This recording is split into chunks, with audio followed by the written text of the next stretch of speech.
What's up, BA fam? It's Friday, which means you know what time it is. It's time for the BA QA. The BA QA. What you say? The BA QA with Manday. The BA QA. The BA QA. What's up, BA fam? If you couldn't tell, I am not in my usual playroom slash office. Mommy has her own space this week. I'm feeling very fancy, very cute. I'm actually in Houston. I don't know when this show is going to air, but I'm here for Afrotech. So very excited. I haven't been to Afrotech. I was trying to figure this out. Have I been to Afrotech? Have I not been to Afrotech? If I have been to Afrotech, it has been many years. But I have known Morgan DeBon, the founder of Blavity, for over a decade, or known of her. I actually interviewed her for a story when I was at Yahoo Finance a gajillion years ago. But anyway, it's a great little full circle moment. And if you can't tell by my Airbnb, I'm trying really hard to hide it, but I am actually, you guys can see it on YouTube. If I pan the camera just the slightest amount, wait for it, wait for it. Listen, listen, listen, listen, Linda. I some things, some Airbnb hosts just don't photograph the entire place. They just photograph the three walls that are, I guess, most appealing to the average viewer on the internet. And sometimes you just got to take a gamble on what that fourth wall is going to hold. And I gambled, y'all. It's fine. I'm safe. And we're going to do BAQA. So let's get into our first question. Oh, wait. God, without Tiffany here, I forget our disclaimer all the time. I'm going to get my ass sued by myself. But at least I remember this time. BA fam, please don't sue me. Okay? Please, no. This is BAQA. I have, God, this is so awkward when I say we instead of I. Man, this is BAQA, and I am not your financial planner. I'm not your career coach. I am not your investment advisor. I am just some lady on the internet that, for some reason, is so blessed to have this platform. So take this for funsies, get your salt shakers out, shake them on up, and let's go. All right, BA fam, the first question this week comes from a listener who wants to remain anonymous, so I'm just going to call her Carrie. Carrie says, I am 38 and I recently found out I'm pregnant. I'm living in Washington, D.C. with my husband. We make about $300,000 per year. We have 6 months of emergency savings and own a few rental properties. We don't actually use that income. Okay, Carrie, come through. However, I do not have any maternity leave at my job. And there's the other. There's the foot dropping. My question is, what is your advice on how I should prepare financially for baby? How much should I set aside for my 3-month maternity leave while I don't have any income? Is there anything else that we should consider financially? Thank you. Okay, Stacy. Wait, that's not the name I gave you. Carrie, sorry. I forgot my own fake names. Carrie. Okay, so having just done this myself, I'm going to take a guess here and say that you probably work for yourself. Because even, well, I'm just going to say you work for yourself. If you do work for an employer, they are at least mandated to offer 12 weeks of leave, just not paid. So maybe you are getting that 12 weeks of leave, but you've got to pay your own way. So regardless of the reason, that is tough, but I fully identify with it because I, of course, had my son a little over a year ago, my second baby. And at the time, I was an entrepreneur. So it was my first time bankrolling my own maternity leave. And man, it's way more stressful because you just don't have to calculate the finances as much into having a baby when you, of course, are working for an employer and you're like, well, I'm just going to get my same paycheck, or close to it. So the first challenge is to understand what your monthly your monthly expenses are going to be, and how much of that needs to be contributed from you. So it sounds like you and your husbands have a healthy savings account. You're going to need at least 3 months of that savings, right, to cover your essentials over the next few months. But I would also take a look at your insurance policy, make sure that you've got really good benefits, family benefits, especially for those postnatal care visits that you're going to have, baby well visits. Now, because of Obamacare, thank the Lord, protected at all costs. There are really generally good benefits for baby and moms. Let's see, but the early expenses of having a baby is not the baby stuff. Like, for at least in my experience, the early expenses is how much of the smart, fiscally responsible things that you would do when you're not going on 0 hours of sleep, when your partner is not also going on 0 hours of sleep. You guys have the benefit, it sounds like this is your first baby, so you don't also have another little one to chase around, which can elevate the exhaustion and stress to a higher degree. But still, you're not going to be your best version of yourself. I mean, you're going to be this brand new, incredible mother, which is, of course, an amazing version of yourself. But in terms of like the same choices that you would have made pre-baby, you'll find out on your own, but they tend to change. We all think we know everything, and then you have a baby and it's like, you know what? I really would like to order, I don't know, Taco Bell at 10:30 in the evening, even though it's like $30 with fees going to be 2 tacos. Like, we just make these choices, right? So I would leave whatever room in the budget you have right now for like groceries, the kind of like even the types of groceries that you're buying, just factor in more delivery. You can also go ahead and ask friends and family instead of baby gifts, give you gift cards to Uber Eats or DoorDash or any of those services. Another thing to consider, not even like, especially if you're an entrepreneur, is that 3 months is not enough for like a proper give. It's not just about bonding with the baby. 3 months is just simply not enough for us as women to get back to our base level. It's hard to understate the massive amounts of changes your body is going through to create this human life. And then when that human life leaves your body and goes out into the world, your body has to recover. It is a trauma, okay? It is a beautiful trauma and we love it, right? We love it. However, you are going to need lots of time to recuperate. And I don't just mean physically, although that is true. If it's your first baby, you're still relatively young, like you might bounce back, quote unquote, faster.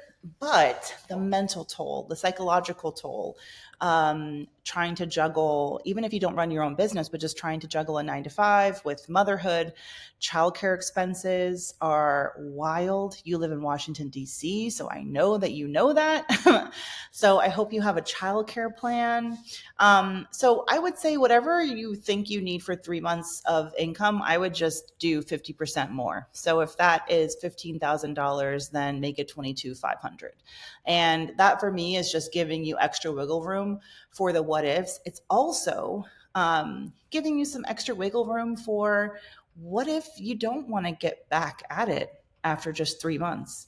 What if you want more flexibility? What if you decide you're not ready to send the kid to daycare or whatever childcare you have planned? I mean, to be honest, in an ideal world, as a new mom, this may sound insane, but have a year's worth of income banked. It's completely unrealistic for so many parents out there. I get it. But in an ideal world, and you are a woman of means, I see what you're doing. You have this great income. You guys are saving. You've got your rental property income that you haven't been touching. If at least you know you've got it there, you have some security and safety when it comes to making the best choices for you, where you're at psychologically, and then also for your baby and spending time with them. And myself, I think I've talked about it on the show, how I prepared financially for my 3 months of leave. I set aside 3 months, 3.5 months basically of income. However, it wasn't even the baby that caused some issues, but I had a lot of health crises in my family and was doing a lot more traveling, and also underestimated the mental toll of that postpartum period, combined with having another child to look after who I, of course, love deeply, combined with trying to write a book, combined with trying to run a business, combined with family drama. And I just wasn't able to produce at the level that I had anticipated. So I say all that to say more is more. Okay. So if you have more, I would be setting aside at least enough to cover you while you're gone. Oh, and this is the other thing I forgot to say. But if you're someone who's running your own business, I would double. I know that, again, it sounds a little aggressive, but getting back to work after 3 months off for an entrepreneur, depending on what your business is like, it's not just like turning on a switch and all of a sudden money may start coming back in. You may need to like get back out there, start warming up clients and running sales funnels or whatever it is that you're selling, and getting back out there to get to where, and you may not be working full time. So be real with yourself in terms of how long it will take you to ramp back up to earning what you need minimum to support your lifestyle. And then you may decide, okay, I want to have a little bit more set aside. Okay. All right. I think that's all I got, Carrie. I wish you so much luck and enjoy. There's nothing like those first few months as a mama, and it gets different. I will say it gets better in a lot of ways, it's always challenging, but it's never going to be the way it is when they're just a little bean and they just lay in your chest like a little loaf of warm bread. And it's just like the best feeling. And I hope that you have a healthy delivery. I hope that you are well cared for. Get that husband advocating for you and make sure that the doctors are listening to you and paying attention. Unfortunately, in this country, being a Black woman in labor is a risk factor. And I wish the most for you and that little baby and your growing family. And thank you so much for sending in a question. All right, I will be right back with one more question. Stay tuned, BA fam.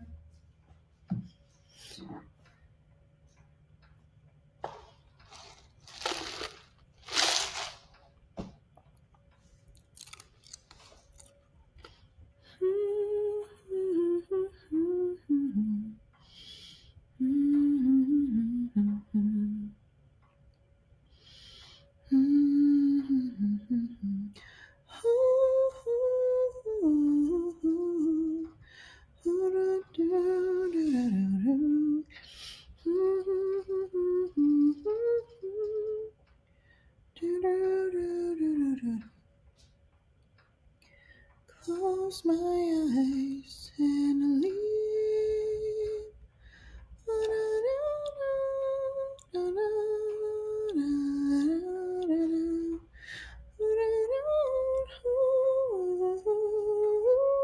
Okay. All right, VA fam, I am back, and I've got a question from email, brownambitionpodcast@gmail.com, if you want to get your questions answered. This question came from Crystal, who says, Mandy, thank you for the episode, Not America to Me. It helped me with my ongoing anxiety since November 5th. You're welcome, Crystal. It helped me with my anxiety too, being able to come here and just pour out my heart to y'all and let you know what I was feeling in the moment. Crystal says, sometimes I feel like so many of us have our heads in the sand about what's to come. It will not be like 2016. It will be so much worse. For the sake of my and my family's sanity, I really want to leave this country. You're not alone, Crystal. So many people have been feeling the same. Can you guys do an episode explaining what could happen with our money and investments? I remember what my great-grandmother said about life during the Depression. It wasn't a depression for Black folks, she said. We were used to not having anything. Part of that not having was also not having money in banks and stocks because we weren't allowed to during that time. However, we do now. Many of us have our lives tied up in our IRAs, mutual funds, banks, and stocks. If those things were to crash or something similar, how do we ever recover in a system that is against us? What do we do? Also, I can't help but think about The Handmaid's Tale and how women weren't able to access their money in banks. Can you guys help with any guidance? Thanks for all you do. Okay, Crystal. Baby. What I love about this email is that our email inbox, you know what? I'm going to give you guys free reign because sometimes we need a place to deposit all of our worst fears when our partners are sick of hearing us doom scroll and ideate.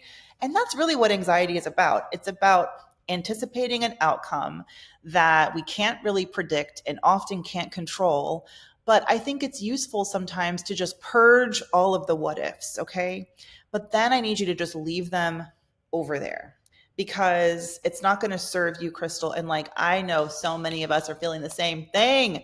And when you wrote this email, that was only a couple of days from when I'm recording my answer.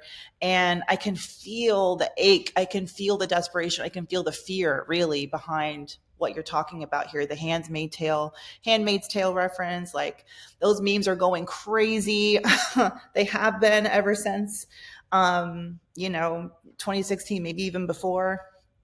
I can also feel like you're focusing or trying to focus on something that you actually can control, which is your finances to a certain extent, right? And I think the best thing I can offer you right now is a reminder of the safety, the what am I looking for? The guardrails that are in place so that your investments and your savings and your earnings are relatively safe, depending on what happens in the economy. So let me just start with the banks. So I can't imagine any of you guys are saving your money anywhere besides an FDIC insured bank account. If you are saving your money anywhere except for an FDIC insured bank account, listen up right now. With FDIC insurance, your money is federally protected up to $250,000 per individual per account. Okay, so let's say you and your partner you each have a separate bank account. You're at an institution, like you both get that $250,000 worth of coverage. I'm going to post a link just to remind y'all of FDIC insurance, how it works, how to make sure your bank is FDIC insured. But that should give some peace of mind. Now, it is federally insured. And at a time when, Crystal, for sure, you ain't trusting this government, I will note that the cap on that federal deposit insurance, that amount has risen under democratically elected or they've all been Democratic, what am I trying to say? Democratic presidents of Democrats. I think it was Obama who pushed it to 250 max, and that's where it's been. So is there a chance that the Department of Treasury under a Trump reign may lower that? I would say so. I would hope not, because all those but the economy voters who voted for him, they did it for the economy, right? And FDIC insurance was specifically introduced to prevent another bank crisis. And it absolutely came in handy during the 2008 crisis. I think it was at that time that the insurance level was raised under Obama to the 250. So you have that. So when it comes to your investments, there is something called securities protection insurance. So I would check with whatever brokerage or whatever firm you have your IRA or any stock holdings, any kind of investment account that you have, and see if it is under SIPC coverage, securities investor protection coverage. Okay. So your investment should be covered, or likely are covered, under security investment protection coverage, which is going to protect any funds that are held within a brokerage that suddenly fails. And what I want to distinguish here is that investing always comes with risk. And the reason they say that is because even SIPC coverage does not protect you from losses that you might incur from swings in the market or downturns in the market. Downturns in the market, however, come with the territory of investing. And that's why having an investing strategy is so, so important. And it's why here at Brown Ambition, we are big on y'all finding a financial advisor who can at least, even if it's a one-time sit down, based on your time horizon, based on your tolerance for risk, based on any goals that you have, short, medium, long-term goals. They will help you develop an investing strategy where you're going to make sure that you're not over leveraging yourself. You're not getting in a situation where market's downturned and all of a sudden you're shirtless and have nowhere to live. Now, if you're someone who has an IRA, 401k, you're just investing maybe in a Roth on the side or whatever, it's very unlikely that even with a market downturn, you would have all your money tied up in that account. But a financial advisor can make sure, again, put in place some guardrails that you can control that will at least give you peace of mind that, okay, let's say you're really worried about the stock market. So you're really not tolerant of any losses. They will keep you up at night.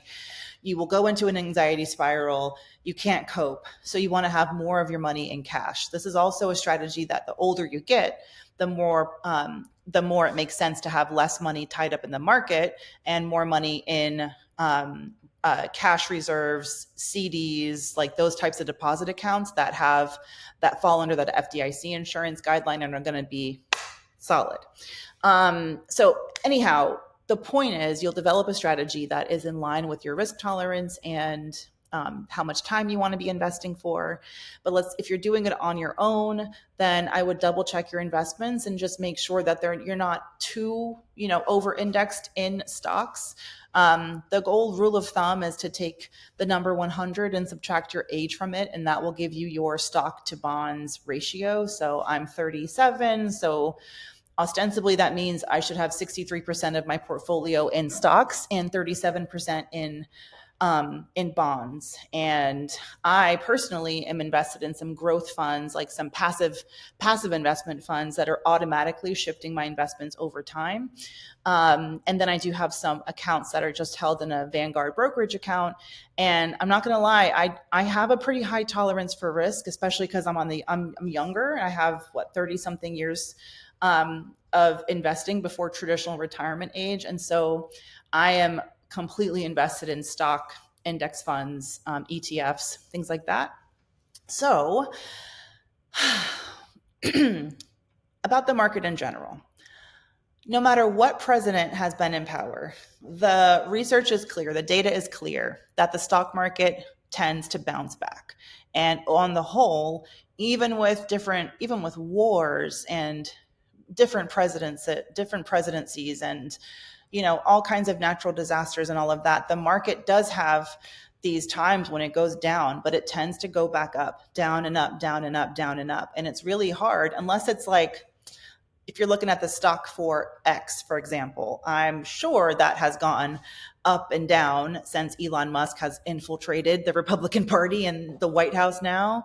You'll also see, the stock market, I think, surged after Trump came into office. And it's no question that Wall Street businesses, business owners, big billionaires, big money, they wanted Trump to win because what they're doing is they anticipate he's going to make taxes lower for them, that he's going to make it easier for them to remove regulations and barriers that stop them from doing the business things that they want to do, like Elon Musk building his rockets in random desert land and national wildlife reserves in Texas and not wanting to have to deal with regulations that say you can't knock down that poor bird nest. And other, so a Jeff Bezos, for example, this is just an example, he may say under Biden's administration, we paid this crazy tax on cardboard because of how much cardboard we put into the world. So under Trump, maybe Trump will reduce that cardboard tax. That's not a real example. It's completely made up. And so maybe the Amazon stock will surge because they anticipate that Trump is going to make things juicier, make the profits for Amazon higher. And so they're reacting to that. Markets are very emotionally reactive because they are not just driven by robots, they're driven by human beings and our behavior. And that can go up and down and swing and swing. So I want you to worry a little bit less about how the market's reacting in these small windows of time, these pockets of time where a big event has happened, like an election, like I said, a natural disaster, any kind of regulatory changes that may happen at the federal level that can impact businesses or impact goods and things like that. Like, I want that to sway your investing strategy less, because you have to assume shit's always going to be hitting the fan at some point in America, right? Like, it's just how the world works. Shit gonna hit the fan, and that will impact markets in a negative way. However, you also have to think about the other reality, which is that the data, this is not just me making it up, the data shows the stock market bounces back. When we are investing, we are making a bet and we are taking the risk that in the long term, we're going to come out ahead. Okay. I can't sit here and guarantee that you're going to come out ahead. I, at this point in time, have chosen to stick with what the data shows. And the data has shown that long-term investors win. That when you put your money in the market and you just park it and you let it rock for a few decades, you will tend to come out on top. And that is what we need. Right now, inflation, even though it's down, is still higher than it has been. We have to hedge against the rising cost of goods. We have to hedge against how expensive life is going to be 30 to 40 years from now when we're retiring, because that's when we're going to be taking withdrawals from our investment account, and our money needs to stretch, okay? Especially for women. We live longer because we're amazing, right? And we have longer to support ourselves on those investment incomes. So longevity and stretching those dollars, that's why people are obsessed with, hedging against inflation. Because at least if I'm going to guarantee that my money is going to grow at a faster rate than the cost of everything grows, then there's a good chance that I will have enough to sustain my lifestyle in retirement, and I won't have to go and cut back and, end up relying solely on like Social Security checks, which are usually super small and underwhelming. Okay, Crystal, first of all, thank you for being so candid, and thank you for your really kind words about last week's episode in the wake of the election. Thank you for putting words to, I think, a lot of the fears. And I think your email is not the only one that I got with a similar type of question, but it really encapsulates like our fear. And I just want to remind y'all that the fundamentals of stock market investing have not changed.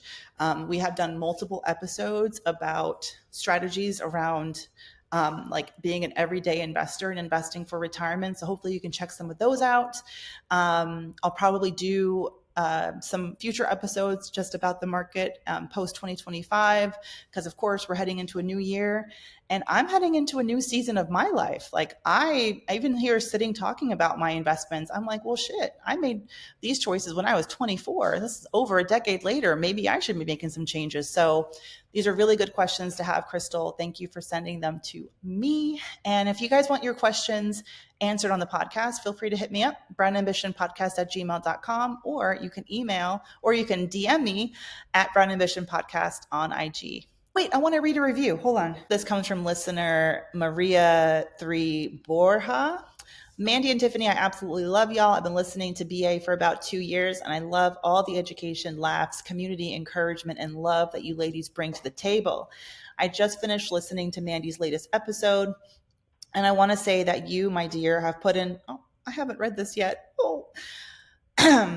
I just want to say that you, my dear, have put into words all of my feelings. I am grateful that this is a safe space, not only for you, but for all of us, and that you are able to articulate our sentiments. Thank you, ladies, for the work you both do, but more than anything, thank you for just being there on my happy days, but more importantly, on my emotional days. God, thank you, Maria. I don't know what to say. I got a couple more I'll read, just people who responded to last week's episode, because I want to say thank you, because I'm doing the show for y'all. So to hear that it matters is just keeps me going. Thank you. CKH says, thank you so much for your encouragement. Today's podcast was much needed. You ladies always show up for us. Aaliyah Medici says, you're the best, Mandy. Thank you for your latest episode and for your bravery and dedication and grit. Love you. Love y'all too, BA fam. All right, we'll see you next week. Coming to you 3 times. We have a juicy interview with, can I say yet? I'll give you a hint. Now, if I sing a song, you're going to think it's one of the girls. It's not one of the artists, okay? But it's someone related to them. I'm a survivor. I ain't gonna give up. I'ma survive it. Yeah, yeah. Bye.